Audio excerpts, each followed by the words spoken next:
All right, here is a sight. Look at this guy. You don't want to wake up to this. A bear made its way up a tree in Boulder this morning. It's still hanging out there tonight. And Denver 7's Brendaliss Gonzalez is live near that home where that bear is camping out. And Brendaliss, so far, this is the first bear this season reported to police in Boulder? And they expect even more. Now, this bear here has drawn a huge crowd all day, enough for Colorado Parks and Wildlife to bring in a volunteer to prevent anyone from getting too close to it. And the city wants to prevent even more bear sightings like this so close to homes.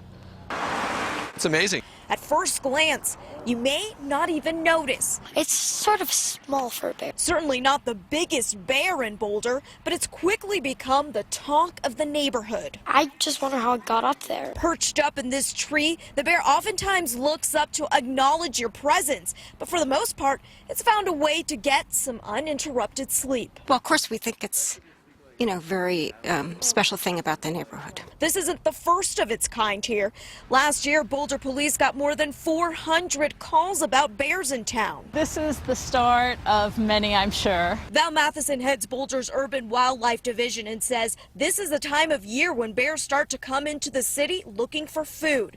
Starting this June, people living west of Broadway are required to own bear-proof trash bins or pay a fine ranging from $250 to $1,000. I think the goal that we're trying to do is recognize they can come into town, but not make it more inviting in town for them than it is in their natural areas. Linda Balin knows the drill. After living here for more than 20 years, this isn't a new sight. So almost every year around this time. But for anyone who's experienced this, I've been living in Colorado and Boulder off and on for my whole life. It never seems to get old. And I have to say, I've never seen a bear down in the city.